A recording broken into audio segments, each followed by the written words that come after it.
Mirdita, shoqëria shqiptare përballet me një realitet të hidhur, humbjen e besimit tek drejtësia. Vitet e zvarritjeve gjyqësore, padrejtësive të pambarimta, korrupsioni çdo nivel dhe mungesë së përgjegjësisë institucionale kanë krijuar një klimë dëshpërimi e revolte, që sot ka shpërthyer në formë ekstreme dhunën ndaj gjyqtarëve. Kur qytetari pret me vite për një vendim, kur çdo derë e drejtësisë i duket e mbyllur dhe shteti shfaqet si i shurdhët, ai humbet besimin dhe ndjen se nuk ka më kujt i drejtohet. Por edhe pse sistemi ka dështuar në shumë drejtime, asnjë zhgënjim, asnjë padrejtësi nuk mund të justifikojë aktin e rënë të dorës armatose kundër një njeriu që përfaqëson ligjin. Një ngjarje tronditëse ka ndodhur sot në ambient të gjykatës së apelit, ku gjyqtari Astrid Kalaja humbi jetën tragjikisht, pasi u qelluar me armë zjarri në korridorin e sallës së gjyqit. Gjyqtari Kalaja ushtronte detyrën e tij që prej vitit 2003, duke shërbyer mbi 22 vite në sistemin e drejtësisë shqiptare. Autori dyshuar Elvis Shkambi palë në proces për çështje pronësie, është arrestuar nga policia menjëherë pas ngjarjes.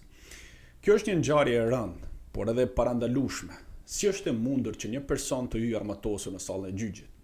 Ku ishte kontrolli i sigurisë? A funksiononte detektori metalik apo kemi të bëjmë me një neglizhencë të punojësve të sigurisë? Sistemi i kontrollit ka dështuar plotësisht.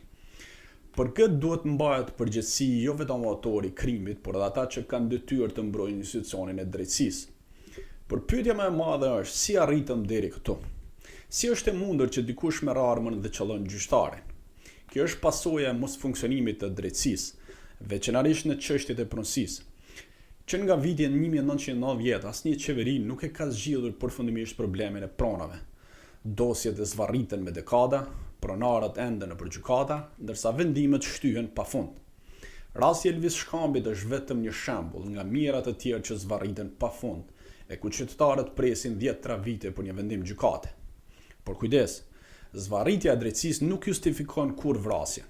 Asnjë padrejtësi, asnjë vonesë nuk mund të kthehet në arsye për të marrë jetën e njeriu, aq më tepër për një gjyqtar në ushtrimin e detyrës. Vetëgjyqësia është shenjë dështimi të shtetit, jo e guximit të qytetarit. Reforma në drejtësi në vend që të sillte efikasitet, ka krijuar një boshllëk institucional. Qindra gjyqtarë janë shkarkuar, por vendet e tyre nuk janë zaventësuar. Dosjet janë grumbulluar, proceset zvarriten dhe njerëzit presin me vite të tërë për një vendim që nuk vjen kurrë. Edhe gjuha e politikës ka kontribuar në këtë klimë të rrezikshme. Kryeministri vet ka përdorur shpesh tone fyese ndaj gjyqtarëve dhe prokurorëve, ashtu si dikur në vitin 2013 në vazhdim kur ministrat e tij dilnin në media për t'i akuzuar publikisht. Nga ana tjetër edhe Sali Berisha me retorikën e tij kundër spakut e ka çuar konfliktin edhe më tej. Kështu është ushqyer një klimë urrëtie ndaj drejtësisë.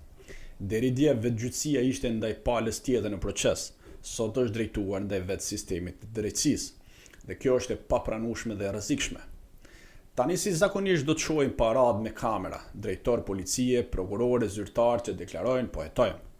Do arrestohen disa punonjës sigurie, autori do dënohet, por asgjë thelbësore nuk do ndryshojë. Qytetarët do të vazhdojnë të presin radhë për drejtësi, sepse problemi nuk është vetëm tek një armë që kalon kontrollin, por tek një sistem që ka humbur besimin dhe funksionin. Dhe kjo nuk është hera e parë. Në prill të 2024 një person tentoi të godiste gjyqtaren Bajramaj në Lushnjë. Në vitin 2016 një tjetër tentoi të sulmonte me thik një prokurore në të njëjtën gjykatë. Në vitin 2013 gjyqtarja Mirela Bizgjani në Vlorë sulmua me acid, ndërsa në Fier një e moshuar qelloi drejt gjyqtarës për një çështje divorci.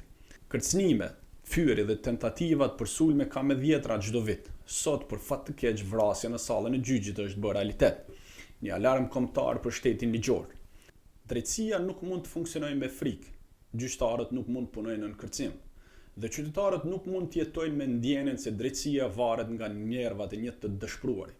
Nëse kjo ngjarje nuk shërben për reflektim të thellë institucional, atëherë sistemi ynë ka dështuar përfundimisht. Faleminderit dhe ngushëllime familjes së gjyqtarit Kalaja dhe gjithë trupës gjyqësore për këtë humbje.